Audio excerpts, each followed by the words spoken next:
hal tersebut secara bersamaan, sopan santun dan keberanian. Saksikanlah kajian Islam ilmiah di Roja TV dan Radio Roja.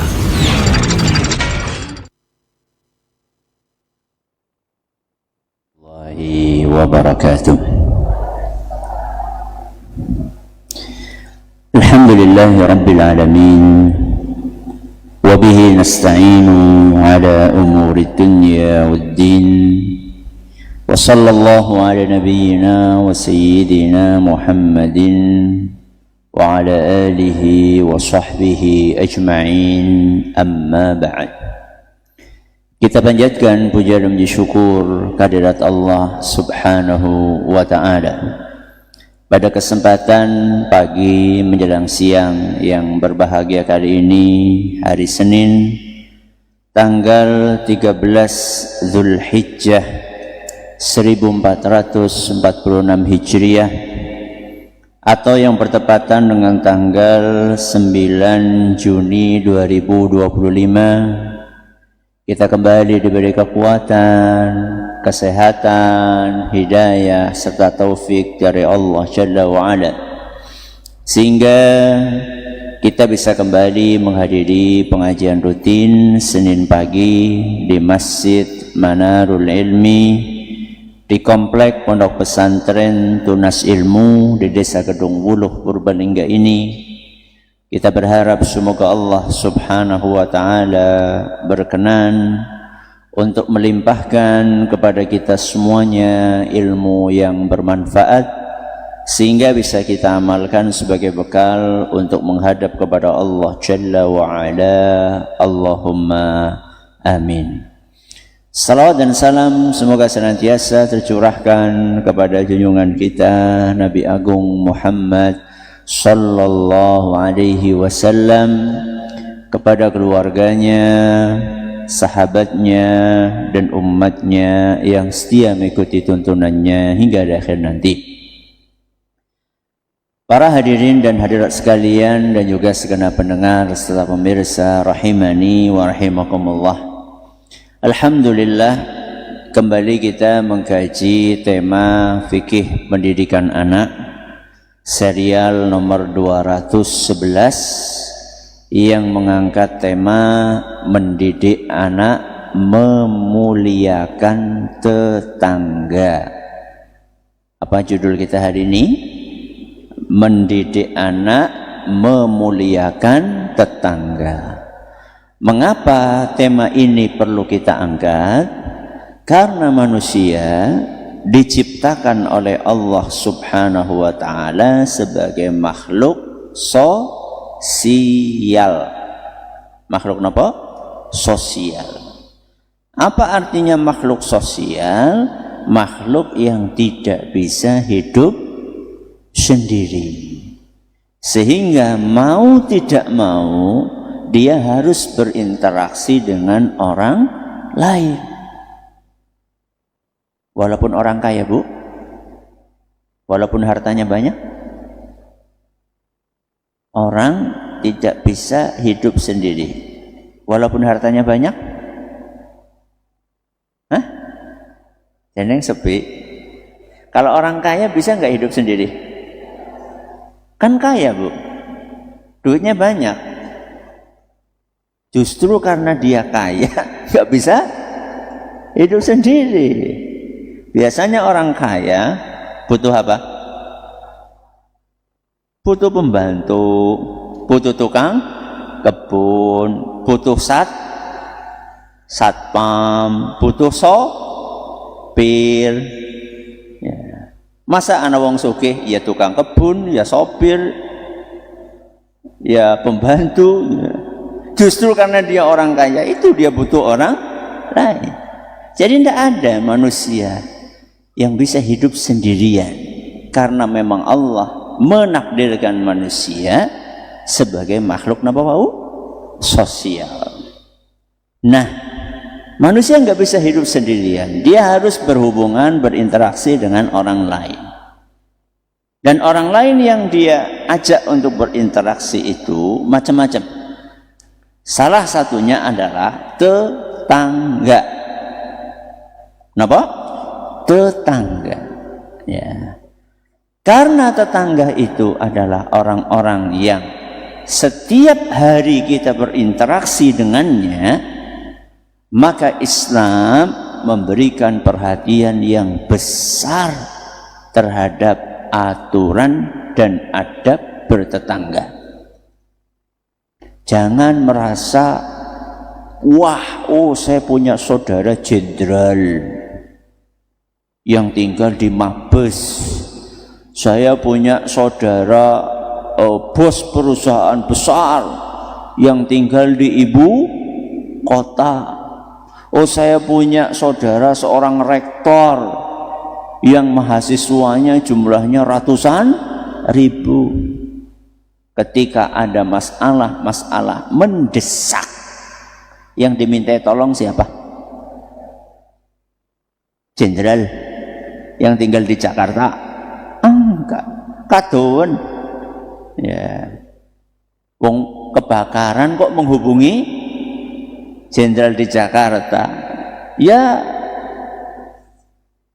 habis duluan apanya? Rumahnya. Jadi yang pertama kali diminta tolong adalah sinten? Tetangga. Walaupun tetangga itu bukan pejabat, walaupun tetangga itu bukan bos perusahaan, walaupun tetangga itu bukan orang yang punya kedudukan tinggi, tetap yang pertama kali direpotkan adalah tetangga. Maka anak-anak kita harus sejak dini ditanamkan kepada mereka nilai-nilai bertetangga. Supaya apa? Supaya anak kita itu tumbuh menjadi pribadi yang peduli dan bisa hidup bermasyarakat dengan baik. Anak-anak kita hari ini, Bapak Ibu yang kami hormati, dengan semakin masifnya media sosial, dengan semakin banyaknya punya gadget, itu kadang-kadang susah untuk berkomunikasi dengan orang lain. Buktinya apa? Buktinya ketika dia ketemu sama temennya, nggak ngobrol, malah masing-masing sibuk dengan HP. Coba kita perhatikan anak-anak kita hari ini. Ngumpul nang pos ronda. Ngapain? Ngapain? Musyawarah. Membahas rencana yang kita kerjakan untuk kemajuan RT. Enggak. Mereka ngumpul di pos ronda, masing-masing nopo? Bawa HP, dolanan dewek-dewek. Yang satu main game, yang satu nonton, yang satu macam-macam. Jadi ini mengkhawatirkan Bapak Ibu yang kami hormati. Jadi anak-anak kita ini perlu kita ajari bagaimana berinteraksi dengan orang lain secara baik, terutama interaksi dengan tetangga. Nah, terus caranya bagaimana? Mari kita ikuti langkah-langkah yang diajarkan oleh Nabi kita Muhammad sallallahu alaihi wasallam terkait dengan hal ini. Di hadapan kita ada 3 poin yang menjadi arahan Rasulullah sallallahu alaihi wasallam terkait dengan sikap kita kepada tetangga, terkait dengan adab dan aturan hidup bertetangga. Kita mulai dari poin yang pertama. Poin yang pertama adalah memuliakan tetangga. Apa yang pertama, Bu? Memuliakan tetangga. Nanti kita akan jelaskan makna dari kalimat memuliakan tetangga. Kita sampaikan dalilnya terlebih dahulu. Dalam sebuah hadis yang diriwayatkan oleh Imam Muslim, dan hadis ini hadis sahih, Nabi kita sallallahu alaihi wasallam bersabda, "Wa man kana yu'minu billahi wal yawmil akhir falyukrim jarahu." Yang artinya, barang siapa yang beriman kepada Allah dan hari akhir, hendaklah dia memuliakan tetangganya. Jadi tanda kita beriman kepada Allah dan hari akhir, apa tandanya? Memuliakan tetangga. Berarti kalau ada orang tidak memuliakan tetangga, dia belum beriman, walaupun rajin sholat, walaupun wis kaji ping kopang kaping, sekalipun dia sudah berhaji berkali-kali, kalau dia tidak memuliakan tetangganya, maka dia belum dianggap beriman kepada Allah dan hari akhir. Jadi keimanan seorang muslim kepada Allah dan hari akhir, salah satu pembuktiannya adalah memuliakan tetangga. Selama dia belum memuliakan tetangganya, maka dia belum dianggap beriman kepada Allah dan hari akhir. Lah, memuliakan tetangga itu caranya bagaimana? Kalimat memuliakan tetangga adalah sebuah kalimat yang luas cakupannya. Segala bentuk praktek memuliakan tetangga, selama itu tidak menyalahi syariat, maka itu bagian dari yang diperintahkan oleh Nabi kita Muhammad Sallallahu Alaihi Wasallam. Saya kasih contoh. Contoh memuliakan tetangga, berbuat baik. Kenapa? Berbuat baik kepada siapa? Kepada tetangga. Berbuat baik kepada tetangga yang paling murah, nggak butuh duit. Kenapa? Mesem. Senyum. Butuh duit enggak? Bu? Enggak butuh. Apa mesem akan dibayar desit? Kan enggak butuh apa-apa. Cuma sekedar butuh untuk melebarkan mulut. Ya. Yang aslinya mulutnya mingkem, terus jadi dibuka. Ya, dibuka untuk anggap maksudnya. Ya, dibuka dengan kita lebarkan mulut kita. Itu adalah bentuk memuliakan tetangga. Senyum, salam, nyapa, itu termasuk sesuatu yang dianggap sebagai memuliakan tetangga. Sehingga kalau kita lagi nyapu, ya sama-sama nyapu biasanya pagi atau sore. Apa tahu nyapu? Ya, pagi atau sore? Pagi ya biasanya ya. Ya, sambil nyapu, sama-sama nyapu. Ya. Kemudian lihat tetangga kita juga sama lagi nyapu. Ya. Maka kita sapa. Nyapu, Bu. Terus gendah lagi nyapu. Astagfirullahaladzim. Ada orang kayak gitu. Ya. Lagi nyapu, Bu, ora lagi tongkrong. Astagfirullah. Itu namanya basi. Iya jelas lagi nyapu, tapi kan oh nggih, sami-sami nggih.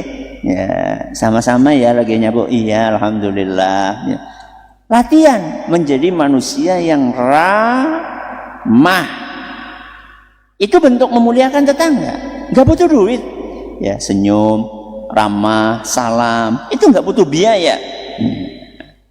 Apalagi Ustaz bentuk memuliakan tetangga, menjenguk ketika tetangganya sakit. Ya. Di rumah atau di rumah sakit? Ya dua-duanya. Dua-duanya. Loh, tahunya Ustaz dia sakit, yuk kita harus peka toh. Harus peka. Maksudnya, loh, Bu Anu biasanya setiap pagi nyapu. Ini sudah berhari-hari ndak nyapu. Ada apa ya? Jangan-jangan lagi sakit. Nah, disinilah kepekaan kita dituntut. Ya. Peka itu artinya mudengan. Ya. Oh, biasanya lampunya itu kalau pagi dimatiin ya, lampu luar. Kok ini sudah berhari-hari lampunya tetap nyala? Apalagi bepergian keluar kota atau lagi sakit, dirawat di rumah sakit. Ya. Jadi jangan sampai kita ujuk-ujuk artinya wis mati gitu. Tahu-tahu sudah meninggal gitu. Padahal dia sudah sakit berbulan-bulan, tahu-tahu kita, oh, terus meninggal ya. Loh, ngerti nih? Oh, baru tahu saya. Loh, sudah 6 bulan sakit baru tahu. Subhanallah. Ya. Ini contoh memuliakan tetangga dengan menjenguk ketika sakit. Apalagi Ustaz, dengan saling membantu. Saling apa? Membantu. Ya. Biasanya kalau di kampung itu, saat ada orang yang akan hajatan, ya, akan hajatan, itu biasanya masing-masing berusaha untuk membantu sesuai dengan kemampuan. Ya. Ada yang bantu beras, ada yang bantu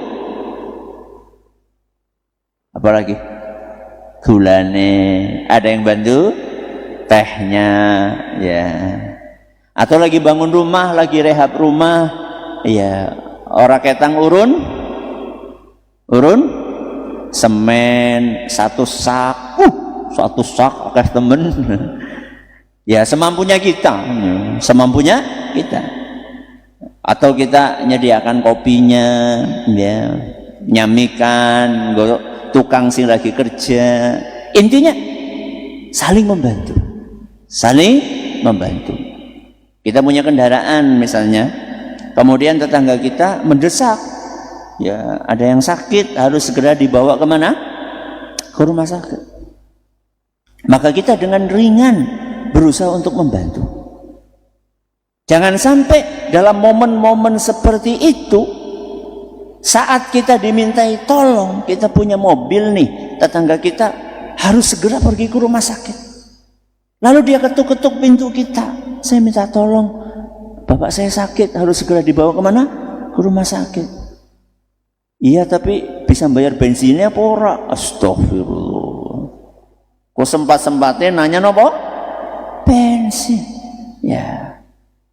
Jadi sama tetangga, apalagi dalam kondisi-kondisi mendesak seperti itu, aja petung sih apa Bu? Jangan hitungan. Ya. Sesungguhnya bantuan dari tetangga kita di saat kita mendesak kondisi darurat itu gak bisa dinilai dengan materi. Ya. Ini contoh. Contoh yang lain, memuliakan tetangga dengan menjaga kehormatan. Menjaga apa Bu? Kehormatan.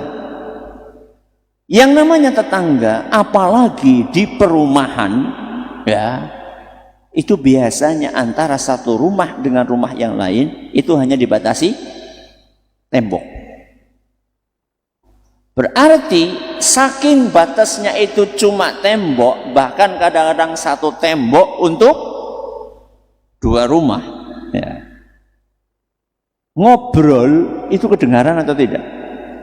Kedengaran. Apalagi ngobrol biasa kedengaran. Apalagi padu. Apalagi bertengkar. Ya. Rumah tangga pernah terjadi pertengkaran antara suami dan istri? Bu? Pernah apa sering? Ya. Lawang di rumah yang ada di perumahan-perumahan itu, saking dekatnya rumah satu dengan rumah yang lain, nggak perlu orang teriak-teriak, ngobrol biasa aja bisa kedengaran. Apalagi sampai bertengkar. Nah, pertengkaran yang terjadi antara suami istri yang berada di rumah tetangga kita itu jangan dibocorkan. Jangan diapain Bu? Dibocorkan. Jangan dicerita-ceritakan. Jangan dijadikan sebagai status WA-ne jenengan. Ya. Masa status WA-ne tanggaku lagi tukaran. Terus ada yang kepo, isinya apa? Masang status maning. Ya. Bapaknya ngomong kayak gini. Anak sing takon maning, ibune jawabnya kepriwe? Astagfirullahaladzim.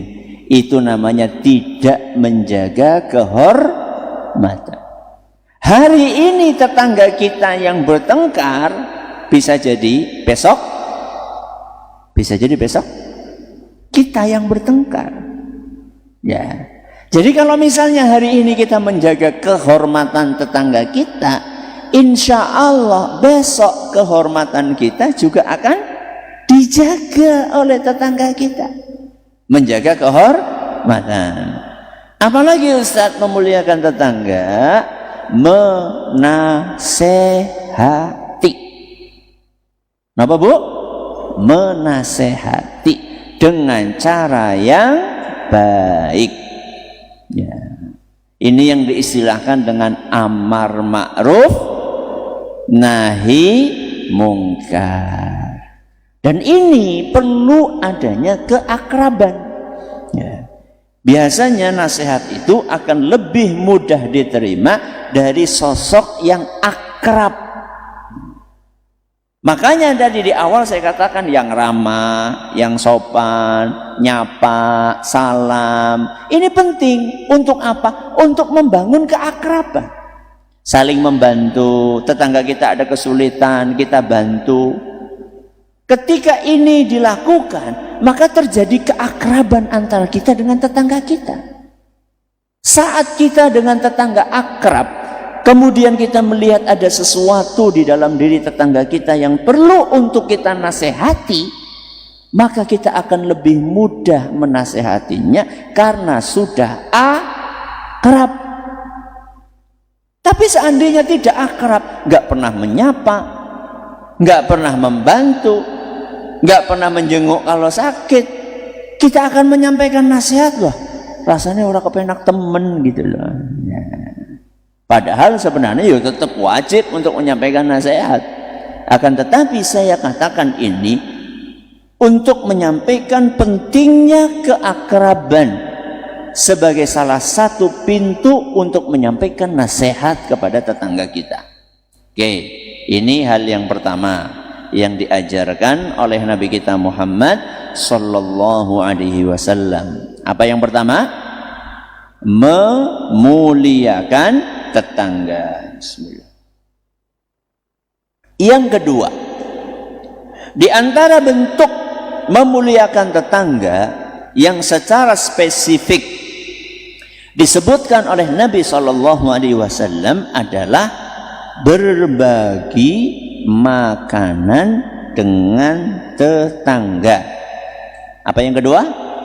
Berbagi makanan dengan tetangga. Kalau minuman ya pada baik ya. Jadi makanan berbagi, minuman juga berbagi. Apa dalilnya?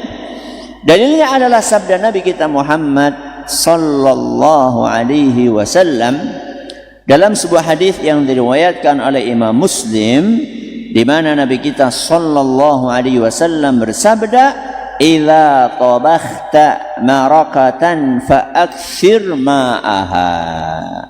Apabila engkau memasak daging, perbanyaklah kuahnya.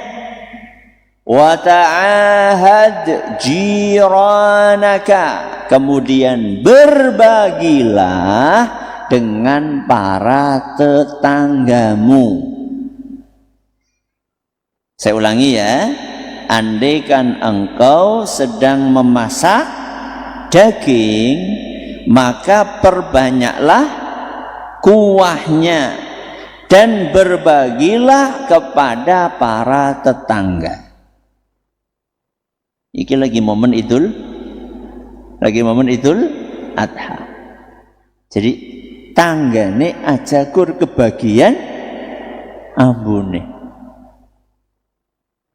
Ya, biasanya sing mampu banget masak napa, Bu? Sate apa anak kuah?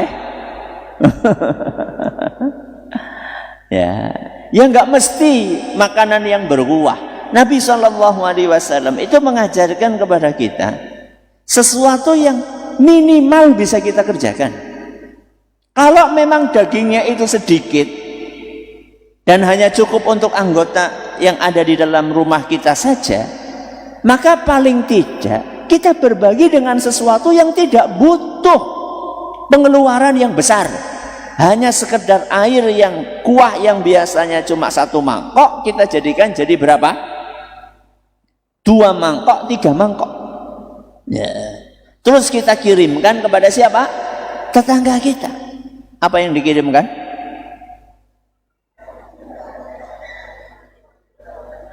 Apa yang dikirimkan?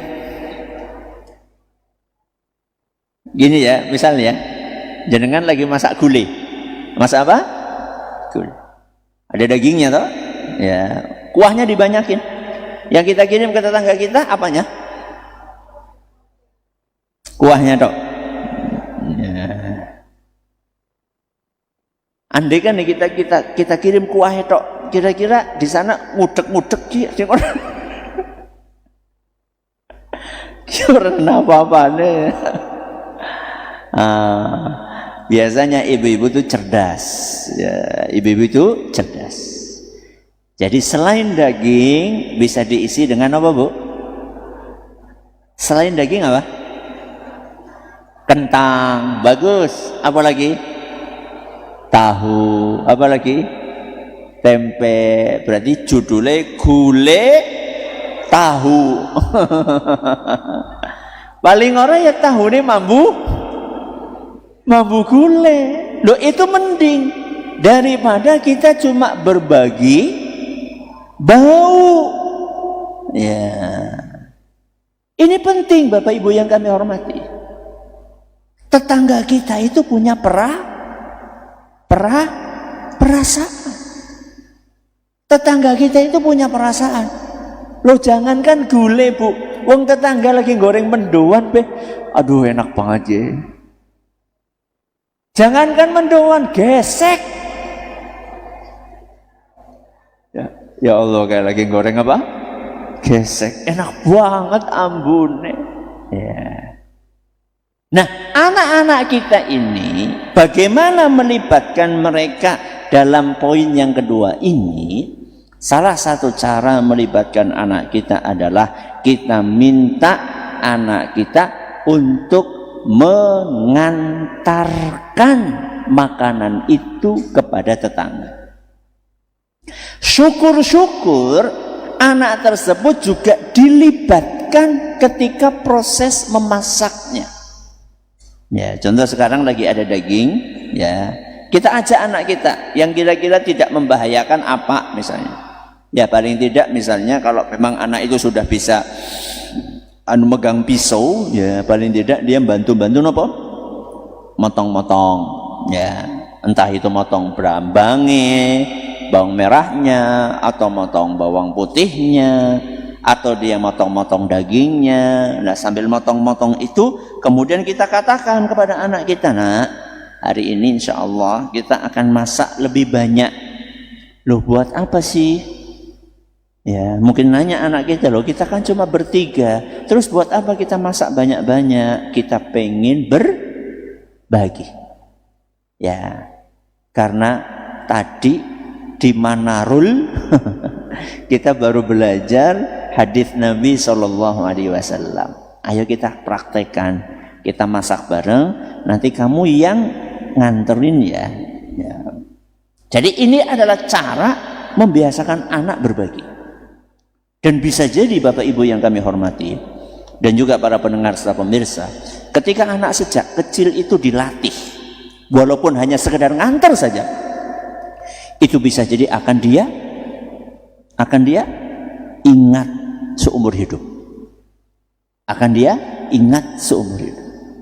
Ya. Oh, saya ketika kecil dulu biasa disuruh oleh bapak atau ibu, oleh abi atau oleh umi untuk nganterin sayur, untuk nganterin lauk, untuk nganterin oleh-oleh. Ini harus kita biasakan sejak kecil. Jadi makanan itu adalah salah satu kebutuhan primer. Makanya Rasulullah SAW sampai beliau mengeluarkan sebuah statement bahwa orang yang kenyang sedangkan tetangganya kelaparan, maka dia bukan orang yang beriman. Seorang yang kenyang sedangkan tetangganya apa? Kelaparan, maka dia bukan orang yang beriman. Ngeri loh ini loh. Ya. Penegasan dari Nabi SAW itu beliau sampaikan dalam sebuah hadis yang diriwayatkan oleh Imam At-Tabarani di dalam kitab beliau Al-Mu'jamul Kabir, dan isnadnya dinilai hasan oleh Imam Al-Munziri dan Imam Al-Haythami. Kata Nabi SAW, ma amana bi, tidak dianggap beriman kepadaku, man bata sya'banan wa jaruhu ja'i'un ila jambih wa huwa ya'lamu bih. Tidak dianggap beriman kepadaku seseorang yang tidur di malam hari dalam keadaan kenyang sedangkan tetangganya kelaparan dan dia tahu hal tersebut. Jadi kalau sampai kita kenyang, Bapak Ibu yang kami hormati, sedangkan tetangga kita ada yang kelaparan, lalu kita cuek, lalu kita abai, padahal kita tahu tetangga kita sedang kelaparan, maka dianggap oleh beliau sallallahu alaihi wasallam sebagai orang yang tidak beriman. Ustaz, kita tahunya tetangga kita kelaparan, bagaimana Ustaz? Apa enggaknya mlebu meng dapure? Ya, kita lihat wadah berase gitu ya. Enggak, bukan seperti itu. Tapi kita latihan untuk memiliki kepekaan. Latihan peka. Peka itu gimana tuh Ustaz? Peka itu coba jenengan perhatikan. Wong dapure dewek kalau dapure tanggane biasanya kan jejeran. Nah itu dapur tetangga nggak pernah ngepul, nggak ada kelihatan kepulan asap, nggak ada suara serang-sereng. Itu artinya apa? Barangkali dia itu nggak punya makan. Atau kita ngelihat anak tetangga kita kok keton banget lesu, lemes. Wong kencot sih keton apa mboten? Orang lapar itu kelihatan dia. Kelihatan. Jenengan lapar enggak? Enggak lah Ustaz. Oh ini kan hari tasyrik. Hari tasyrik enggak boleh nopo? Puasa. Ya, hari tasyrik, hari terakhir ini. Tanggal berapa? Tanggal 13. Ya. Jadi orang lapar itu kelihatan. Ya. Ketika anaknya, oh kok keton lesu banget ya. Apa jangan-jangan belum makan? Dan biasanya antar anak itu lebih terus terang. Anak kita dengan anak tetangga biasanya antar anak-anak itu lebih terus terang. Bisa jadi anak ditanya itu langsung jawab ya, berbeda dengan orang tua.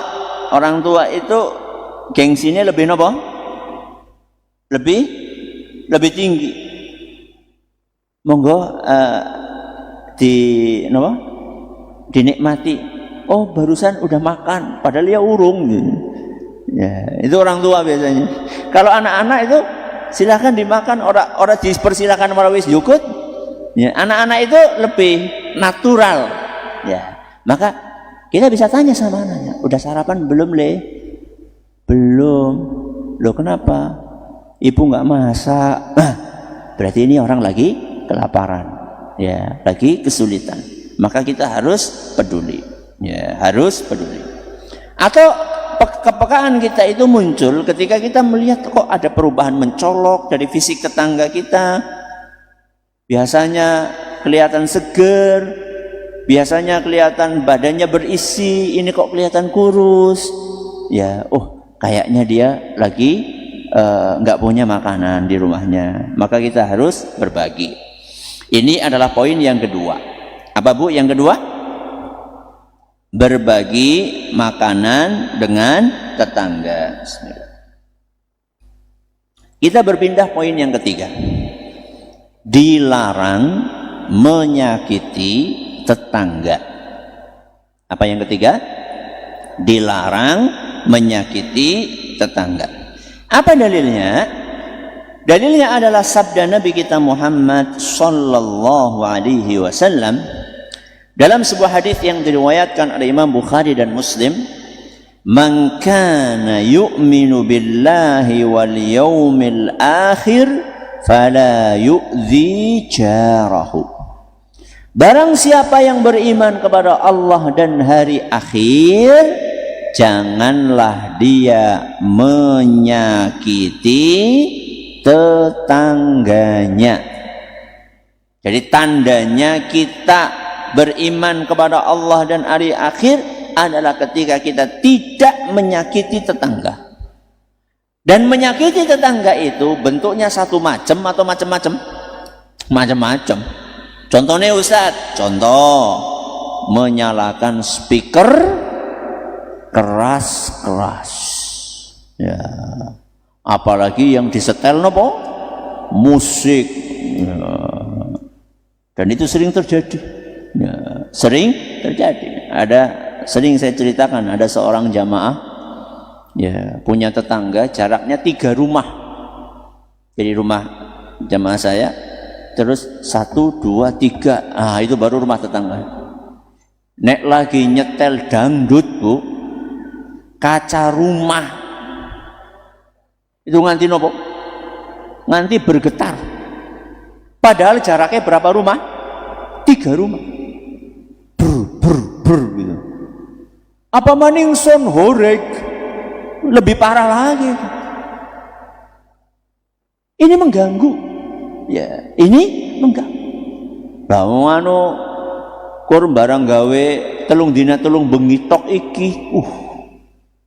3 hari 3 malam membuat orang satu RT atau membuat orang satu RW terganggu istirahatnya, terganggu ibadahnya, terganggu banyak halnya. Subhanallah. Mana keimanan kita kepada Allah Subhanahu wa ta'ala? Tidak boleh kita mengganggu tetangga kita seperti itu. Ya. Contoh yang lain, apalagi Ustaz, udud. Apa? Udud. Napa udud? Merokok. Ganggu napa mboten? Ganggu. Nah. Enak banget kelepus ya. Ke tanah suci pun juga dibawa. Ya, bayangkan. Sampai alarm pemadam kebakaran bunyi.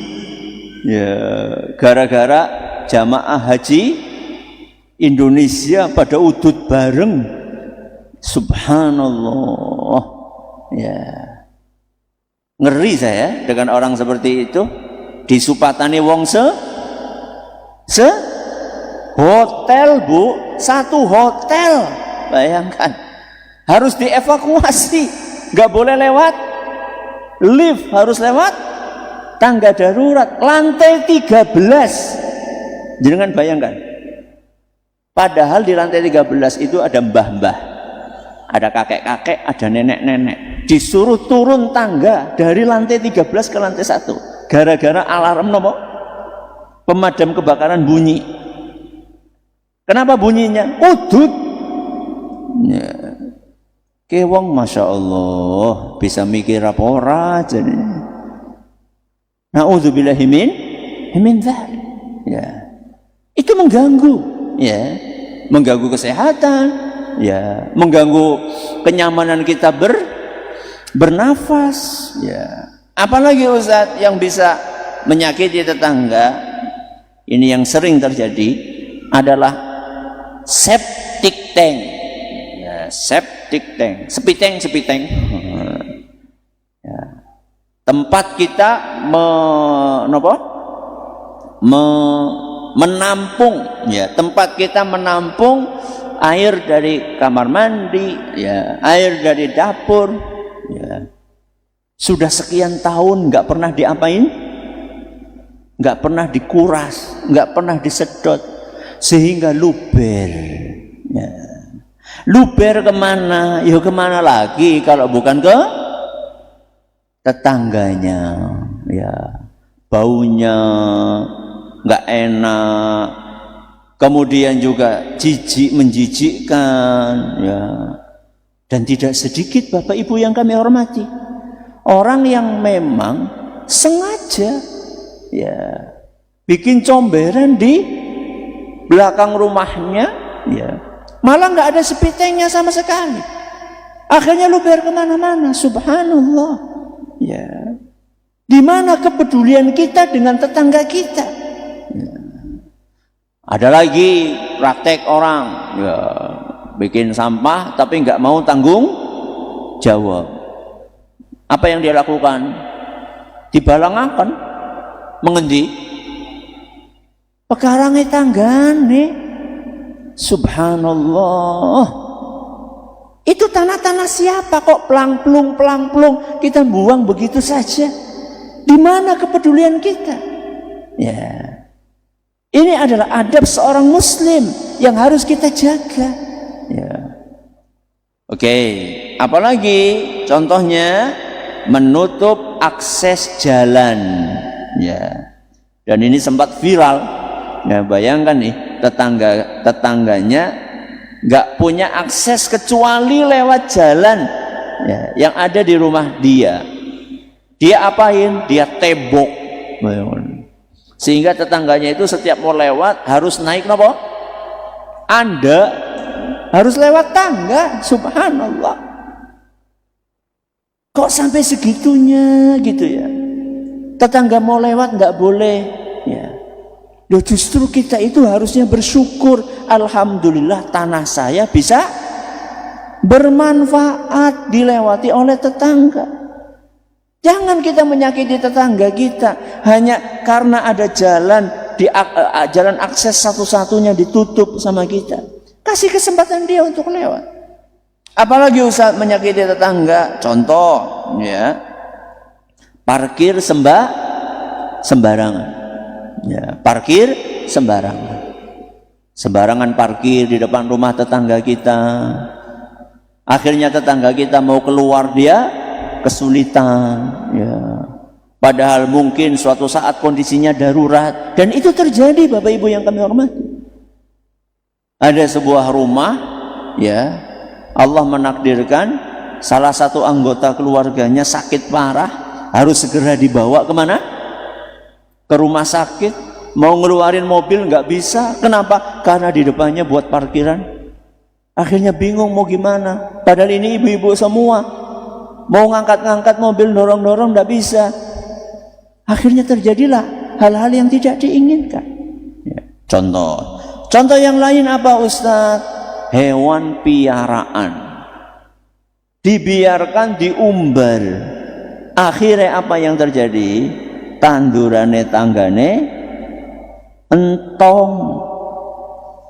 Enggak cuma tandurane sing entong, tembeleke nengendi-ngendi. Subhanallah. Hati-hati. Jangan sampai cuma gara-gara ayam kita kemudian menjadi disupatani wong akeh, didoakan keburukan oleh orang lain. Ya. Ya tapi kan orang najis Ustaz. Ya orang najis tapi kan kotor. Ya, apalagi di emperan masjid. Ya. Emperan Masjid Manarul ini sering jadi korban. Ya. Jadi kita kan nggak bisa ngasih tulisan ayam dilarang masuk, kan orang bisa. Berarti yang harus peduli siapa? Sing duwe ayam yang harus peduli. Baik, ini beberapa hal yang diajarkan oleh Rasulullah Sallallahu Alaihi Wasallam. Masih ada sisa waktu dikit. Satu pertanyaan enggak Bapak? Baik Ustaz, terima kasih jazakumullah khairan atas materi yang disampaikan. Kami bacakan satu pertanyaan. Ustaz, saya bertetangga, namun ketika saya sapa tetangga saya itu diam saja dan tidak mau bertegur sapa. Hal ini sudah terjadi bertahun-tahun Ustaz. Bagaimana kami harus bersikap Ustaz? Jazakumullah khairan. Pertama saya mengapresiasi kepada saudara atau saudari penanya yang tetap mau menyapa tetangganya walaupun tetangganya tidak membalas sapaan itu. Saya salut Anda tetap mau menyapa dalam kondisi seperti itu. Poin yang pertama adalah Anda coba mencari tahu kira-kira itu sebabnya apa. Kita perlu memahami hukum sebab akibat. Hukum apa, Bu? Sebab akibat. Jadi tidak ada asap kalau tidak ada api. Tidak ada asap kalau tidak ada api. Jadi tetangga Anda bersikap dingin itu coba dicari tahu sebabnya apa. Apakah kita pernah berbuat salah? Ataukah ada perilaku kita yang tidak disukai oleh tetangga kita? Coba dicari tahu. Kalau ternyata memang kita pernah berbuat salah, maka yuk minta maaf. Kalau ada perilaku kita yang tidak disukai oleh tetangga, coba dilihat perilaku yang mana.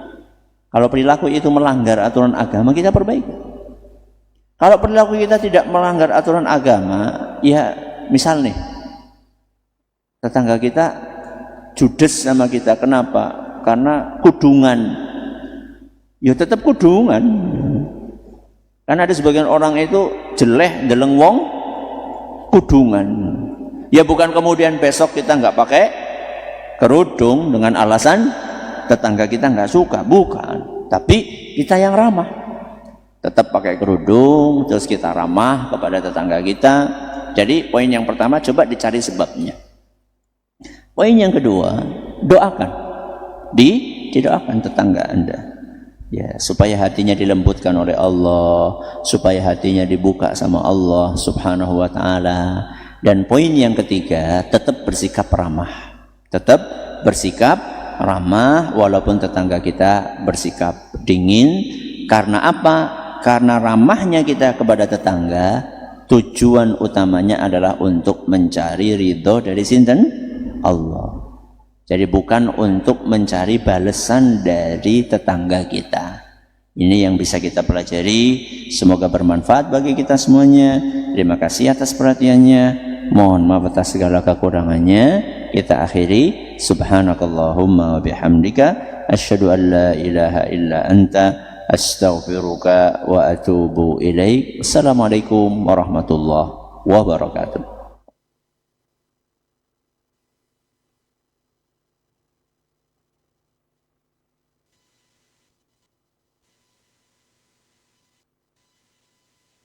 Simak Radio Roja Bogor 100.1 FM, Radio Roja Majalengka 93.1 FM.